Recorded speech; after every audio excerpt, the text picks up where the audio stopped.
Hello and welcome to the official Hacks podcast from Max and Pineapple Street Studios. I'm Bobby Finger. And I'm Lindsey Weber, and we are your hosts unpacking every episode of Hacks Season 4.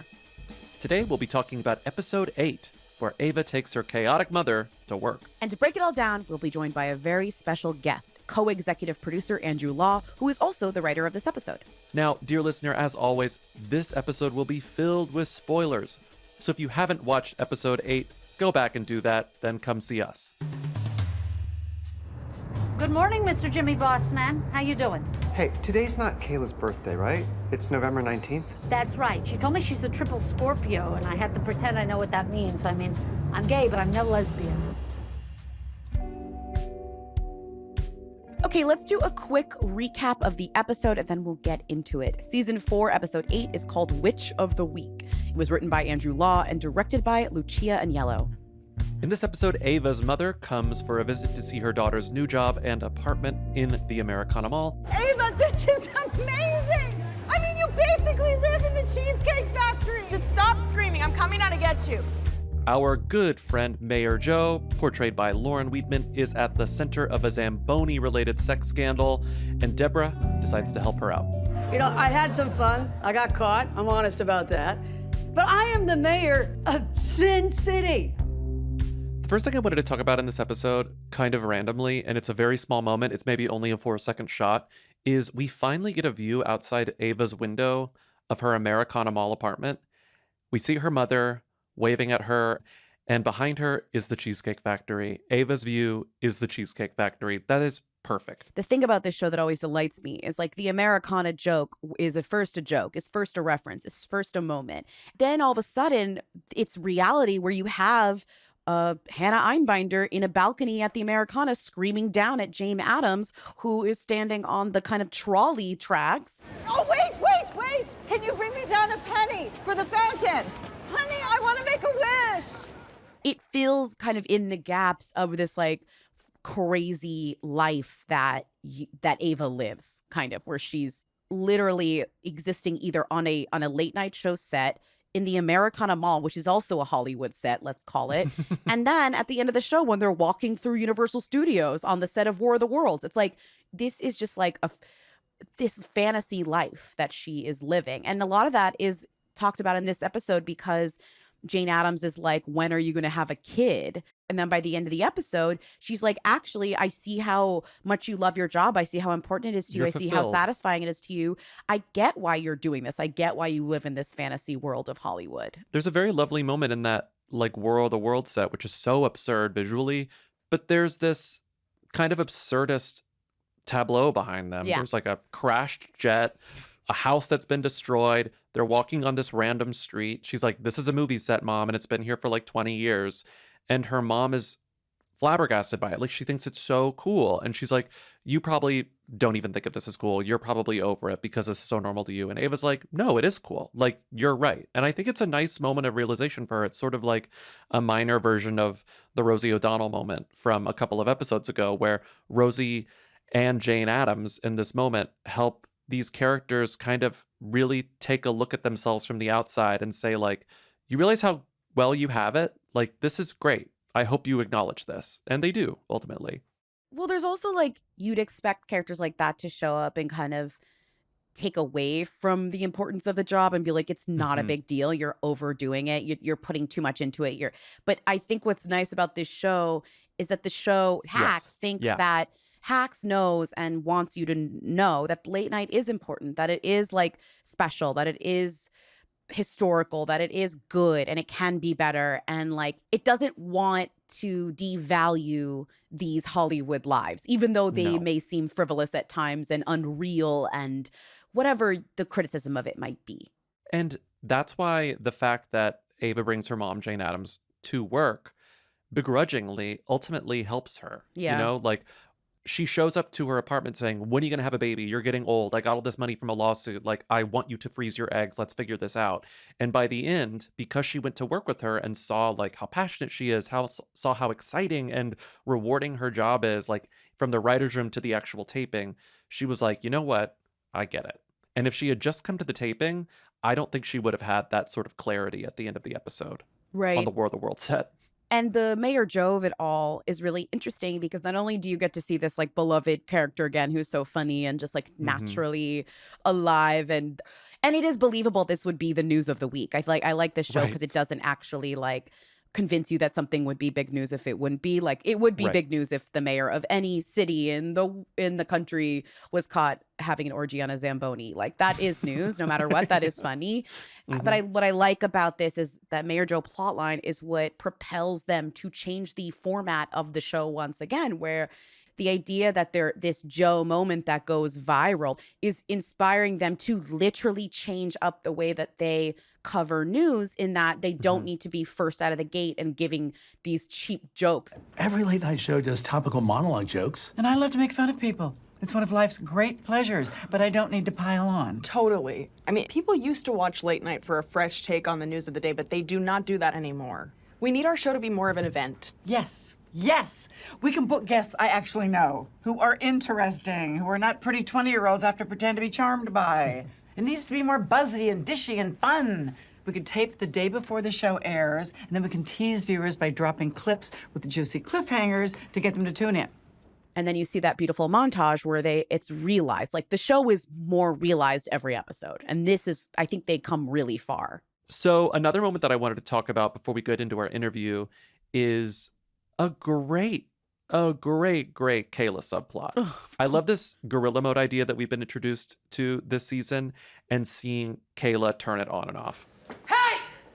Keep your grubby hands off my clients! Kayla, what are you doing here? It's the men's lounge. Oh, yeah, I think I know that. Everyone has a weird button here. Well, okay, here's what I like about this.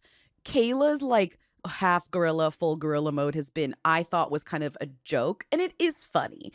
But now we see that like it had a purpose. The purpose, and this is what I like about this show, is that something that Everything could comes just back. be a one-off joke is actually placed there.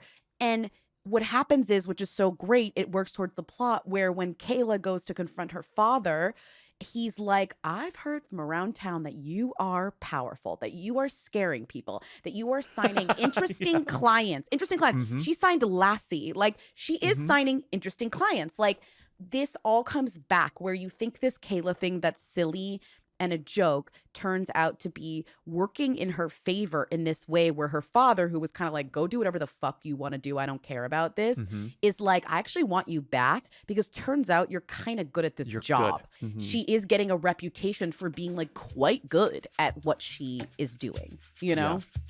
Yeah. And now let's move on to the co-executive producer and writer of this episode, Andrew Law. Okay, so we're here with Andrew Law. Thank you for joining us today, Andrew. Thanks for having me. So I wanted to begin with your background because it's uniquely relevant for this show. You used to write for Late Night with Seth Meyers, an actual late night show that exists in the real world, Yeah. as well as, more recently, the most recent Golden Globes ceremony, the 2025 Golden Globes, hosted by Nikki Glazer. And I was like, wow, two things that are so relevant to the show. You have late night, but you also have not just writing for a comedian, but writing for a famous woman comedian who is known for comedy that is not necessarily ready for broadcast television.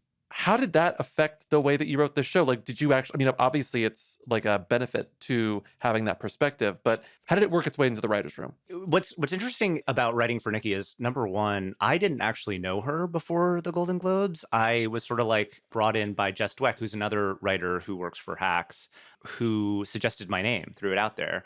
And I was really nervous too, because I started out writing monologue jokes and jokes for other comedians. And, you know, I obviously did monologue for Seth Meyers for 2 years, but that was like 10 years ago. So when I was told, you know, hey, this might be an interesting gig for you to do over the holidays, I was like, great. Does she know the last time I wrote for like an award show was like for Seth in like 2015, The answer 2014. is no, and don't tell her. Just take the job. Yeah, tell her after the contract's already been done. Yes. And what I was blown away by was like her work ethic. I mean, during the holiday week, she would go up like 3 times a night, trying out material, trying out different jokes. She like really wanted to make sure it was absolutely bulletproof. And it was. I think it went over really super well. No, it did. I think that's what I love, this connection between Hacks, where you have this fake show about one of the rare female late night hosts, but you're also writing for a kind of the scariest gig right now, which is hosting any award show. Nobody wants to touch it. Nikki steps up, and it's like kind of it's a huge risky thing. Like, the big stars don't want to take the risk.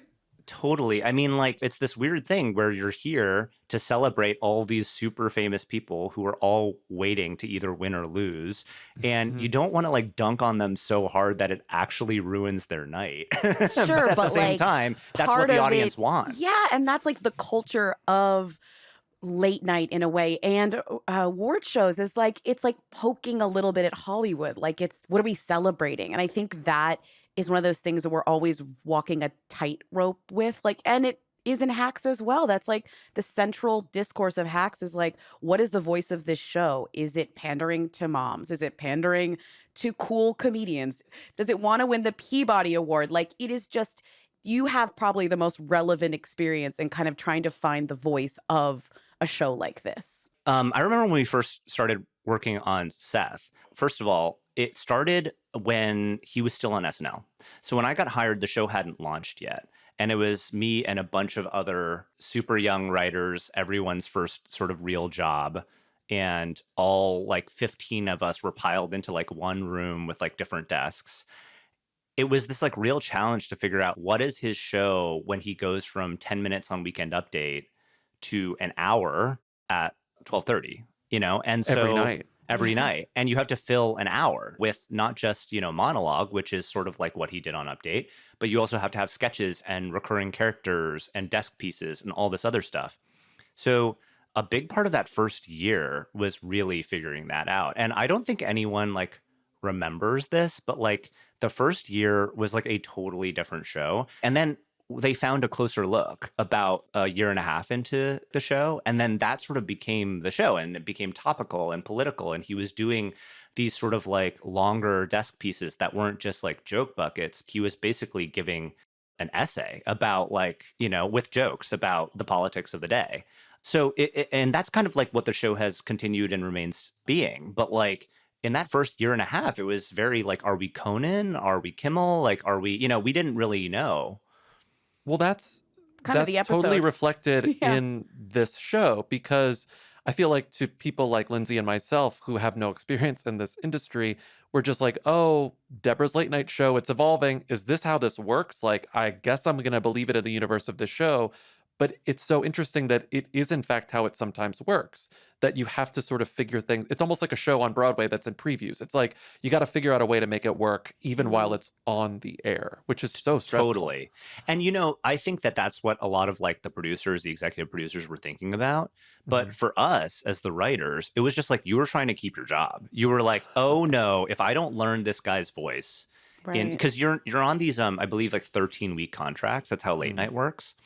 So you get renewed or you don't get renewed every 13 weeks. Well, it's kind of an amazing gig because you get a ton of hiatus weeks, and you kind of have, in some ways, the most job security of like anyone in showbiz.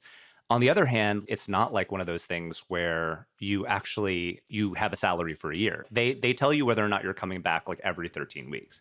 So, and you're kind of like, wait, am I going to get fired? Like, there's always like this like sinking feeling that like maybe you're not good enough, or, you know, the pressure is like really on. And I also think I put a lot of that on myself at that time, at that age, you know, but I was so concerned with like trying to figure out what I could bring and like how I could learn his voice and make it happen. But we were in the same building as Fallon, who was moving over to The Tonight Show at the time. And there was definitely a feeling of like, should we be more like Fallon? I mean, Seth is a very different guy, but like they were doing huge numbers with games and celebrities and all this sort of stuff. And I think it took a lot of like self-knowledge for Seth and the show to resist like being like, let's just do that, because I'm sure there was like pressure from the network to do it, you know, like especially when you like were seeing how so much of late night is now consumed on like YouTube, and like when you have Seth Rogen doing celebrity strip poker with Deborah Vance, it's like, yeah, that's something that would totally do huge numbers. Right. But you have to make like a concerted decision of like, no, our show is going to be more topical. It's going to be more political. We're going to do a closer look, and we're going to like stick to it, even if studio execs don't like that, you know? Hearing you say this is like this episode is like you're working through this, like every little bit you're of this. really Yeah. like this episode is this conversation where it's like, am I going to succumb to the celebrity strip poker, or by the end of this episode am I going to figure out that what works for me is this beautiful montage where like my personality comes through, and like it took them this conversation Months. to Yeah. get there, despite the ratings, the people coming in and saying dance mom, everything else that's being thrown at you, and all of the references to essentially Jimmy Fallon, because that is kind of like right now the representation of late night that is successful outside of television. Totally. And I also feel like a big part of breaking this season was like talking about our own knowledge of not just like working at late night, because Jen Statsky and I both worked at different versions of late night. She worked at late night with Jimmy Fallon. I worked at late night with Seth Meyers. That's kind of how we met. So like we weren't just discussing in the writer's room of Hacks, like our own experiences at late night, though that was super important. We were also talking about how we consumed late night and the kind of late night and daytime shows that we were obsessed with when we were young. Obviously, like everyone in our generation has been influenced by Conan. But in addition, I was a huge Rosie O'Donnell fan. She is the blueprint. I am, okay, The so blueprint. I remember when I was in middle school, my entire routine was I would go home. I was an only child. I was like a latchkey kid. Go home, like do my English homework, because I couldn't do English homework while watching TV. And then at 4:00, Rosie would come on and I'd do my math homework while I watched Rosie. Actually, as a wrap gift, somebody once got me a vintage Rosie O'Donnell t-shirt, Rosie O'Donnell Show t-shirt, which you can find on eBay.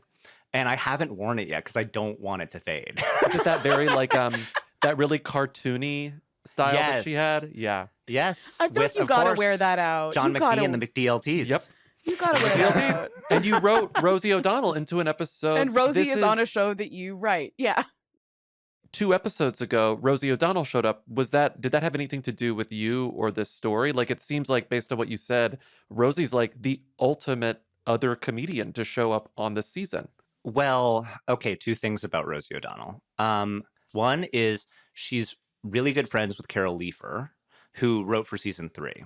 And I would talk about Rosie so much in the season 3 Hacks room that Carol had Rosie make me a video where it was essentially like a bespoke cameo. The dream. They were out to dinner, and all of a sudden I get this 1-minute long video of like, hi, Andrew, it's me, Rosie O'Donnell. And I just want to tell you that you being such a fan of my work and it inspiring you to do comedy it makes me feel so good. And guess what? You're not just a fan of me. I'm a fan of yours because I love Hacks and blah, blah, blah. And it was just, and I played it for my boyfriend and he is like, this is insane and unhinged. And also maybe you should stop talking about Rosie so much in the room. So that's number one. That was my first exposure, but I've never I didn't meet her in person. Then obviously she appears in this season with Deborah. And I got a text from Jen Statsky at like 3 p.m., 4 p.m., basically being like, hey, I'm so sorry. We should have told you earlier, but we're shooting with Rosie today. Would you want to come to set and meet her? Yeah, get over there. I was like, I live on the west side, so I was like basically in Santa Monica. It's 4 p.m. I don't have to tell you that that's a horrible time to try to go to downtown LA, which is where they were shooting. And also I think I was like in the middle of a meeting for something else. And I did think to myself, should I just get up, drive an hour and a half to 2 hours to meet Rosie O'Donnell? I couldn't make it work. I was like, this is crazy. Like by the time I get there, they'll probably be wrapping. But I really did think I do believe in my heart that one day I will meet her. When it comes to, Deborah Vance, like Late Night with Deborah Vance, we're always just thinking Joan Rivers and Rosie. Like these to me are like the people that in the writer's room, it feels like you guys are looking to kind of create this woman that would get the opportunity to host a late night show, which like is something that is quite rare in real life. So you have to look to the only women who have come even close to doing such. Like, Oh, absolutely. And you just reminded me of why I even brought up Rosie in the first place, which is we talked a lot about moments that really, for lack of a better word, went viral back in the day. Of course, they like didn't because the internet didn't really exist. But basically, what we talked about was like how those moments, more so than a monologue joke or a recurring desk piece or whatever, sort of like made those shows like really what they were. Mhm. And so, like when you see the montage at the end of this episode, where Deborah is basically just asking like real questions and asking people to actually reveal answers about themselves, I think that was partially inspired by those types of moments. The obvious and really like iconic moment was when Jay Leno asked Hugh Grant, "What were you thinking?" Oh, When yeah. Hugh And that Grant was rehabilitating for him, actually. you know? Absolutely. It was actually really humanizing, and Mhm. it allowed him to, it was kind of like it was a much more sort of like human way to respond than like a notes app apology or Well, whatever, you right. know? All right, I got to ask you the one thing that is on everyone's mind. What were you thinking? Oh, yeah, honestly, I was. Yeah, I was kneeling and bouncing and bending, lots of bending. But yeah, thinking, not so much, no. When I rewatched this episode, I was like, wait, this premise is actually crazy. Like the idea that the mayor of Las Vegas got it's not just a sex scandal, she got gangbanged in Gangbanged. public on video is like crazy. well, there is something interesting about when they're on the show and Deborah's like, "So you didn't take advantage of anyone. You did it like all these scandals are so disturbing now. People are just like committing crimes. And it's like, this is not even close to that. Why are you getting so much hate?" And then it's like twisted back into being like, well, this is the spirit of Vegas. Like, it's just a beautiful kind of, It works. there's no subtlety now. If you're canceled, you're canceled. And it's like, we forget why people are. Oh, canceled. totally. Like Yeah. there's no proportionality. No, not at all. We talked about Rosie appearing in episode 6, but this episode has other actual cameos, especially including Melissa Etheridge. Most Can you talk importantly, about, was Etheridge. you know, it's to me, it's giving iconic Rosie guest. So I'm wondering where the Andrew Law came in deciding on which celebrity cameos would be happening in that montage at the end of the episode. I actually wrote a bunch of alts, and I'm sure all the writers wrote a bunch of alts for who could appear. I know that they really wanted a lot of like non-famous people too, because Right. the idea is like she gets to talk It's her to like friends. the travel agent to the stars and friends Plastic and that sort of surgeon. thing. Yeah. Plastic surgeon, exactly. You told me that there is one procedure that every A-list star has had done that the general public doesn't even know exists. Now, obviously, we respect doctor-patient confidentiality on our show, but what is it and who got it? Well, So, as a psychic, you're telling me you know the next celebrity who will perish? Without a doubt. So, R.I.P. to Chris. Ultimately, thanks to that montage, we know that their strategy works out. They become number one. It's iconic. But you kind of, as a viewer, I think can't help but wonder if that would work in real life. Do you think it would? And do you think it matters? You know, like, do you think it matters if this is realistic? Or do you just think it matters if it works in the universe of the show? Do you mean the strategy of like the strategy shooting of early and releasing showing the the clips Yeah. early, filming a little bit early, not late, not caring about the topicality as much. And totally, because and one thing that we did talk about was she's getting late night at a time when all of the headlines are like late night's dying, late Right. night. Are they even going to have someone come on after Colbert? Like that sort of stuff. And I think we wanted to, you know, we don't want to respond to that, but at the same time, it's like that is the reality of where television programming is. The other thing too is I don't know if people listening to this know it, but like we start taping like those shows. It's all live to tape. It's not actually live. So for Seth, we would always tape, I believe, at 5:30. So all of your monologue deadlines would be like an hour before that, you know? And sometimes you would stay to watch the show, and sometimes, especially in year 2, you would go home and eat dinner. But I do think that like it was something that we came up in the room. I forget who said it, but like the idea of like teasing a clips or leaving people with a cliffhanger so they'd actually tune in to watch. The things that seem to be doing best on like Netflix and other things are like sports and like stuff that actually has some sort of like live element. There's like actually appointment programming and like the idea of tuning in to see something. And even if, you know, a lot of people don't actually have cable now or watch TV live, the idea that like you can clip something and people can be like part of that conversation the next day. So I think that that's ultimately where it came from. Like they really wanted Deborah to like realize that this is the moment that they're in. That I think Winnie even says it's like not between you and somebody else. It's between you and nobody else.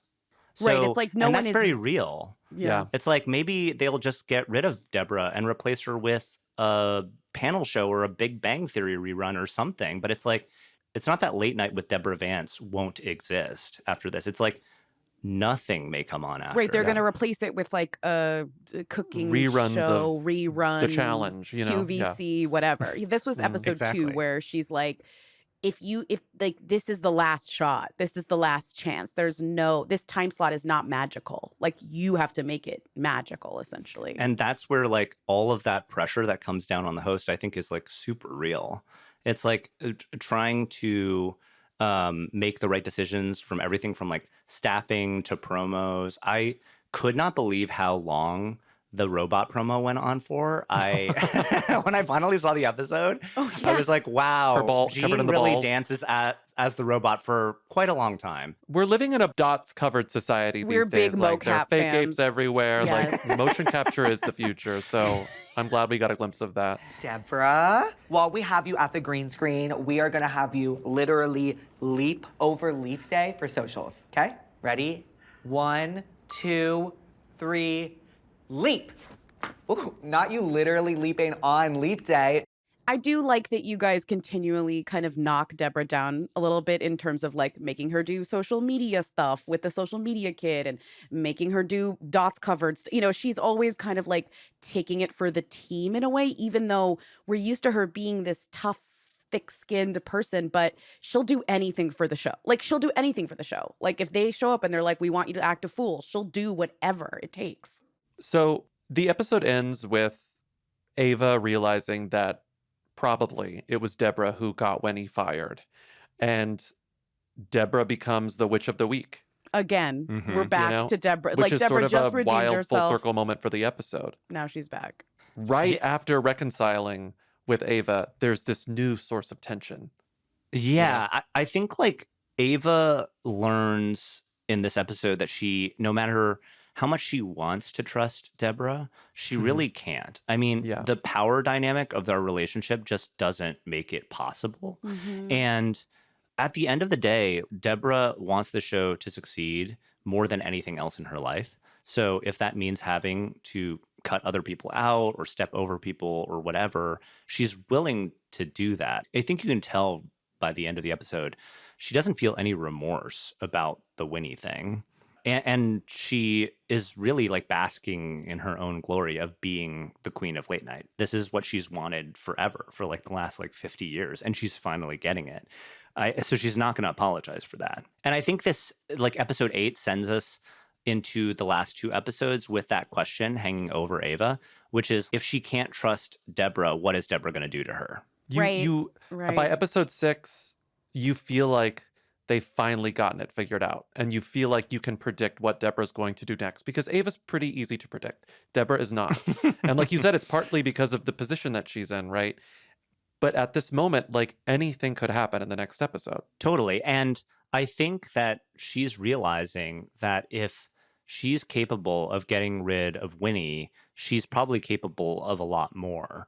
And, you know, obviously, Ava broke bad at the end of last season. It was kind of fun to see her be a little unpredictable, for her to do something that we didn't expect of Ava. But ultimately, like, Ava is who she is. And their dynamic is, at this point, pretty, like, set in stone. Like, you know, Deborah is the host. Ava is her writer. It's never going to switch or change. What that means, unfortunately, for like the last 2 episodes is like Ava is still very much at the beck and call of this person who she's tried to escape for like the last 4 seasons.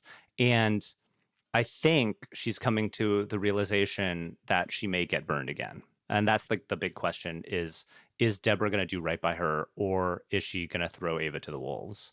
Or the coyotes. Or the coyotes. And I hope the audience is really satisfied with what we came up with. Thank you so much, Andrew. This was great. Yeah, it's fun. Great. Thank you so much for having me. And that's it. This has been the official Hacks podcast. I'm your host, Bobby Finger. And I'm Lindsey Weber. We'll be back next week to break down episode 9 with Tony Goldwyn, Meg Stalter, and Robbie Hoffman. This podcast is a production of Max and Odyssey's Pineapple Street Studios. Our executive producers are Gabrielle Lewis, Barry Finkel, and Jayanne Barry. Our producers are Melissa Akiko Slaughter and Ben Goldberg. Our associate producer is Natalie Peart. Darby Maloney is our editor. This episode was mixed by Hannes Brown. Pineapple's head of sound and engineering is Raj Makija. And Pineapple's senior audio engineers are Marina Pais and Pedro Alvira. Special thanks to Kenya Reyes, Allison Cohen-Surokach, Aaron Kelly, and Becky Rowe. Production music is courtesy of Max. You can watch new and old episodes of Hacks on Max. Big special thanks to Andrew for joining us today on the show. Thanks for listening.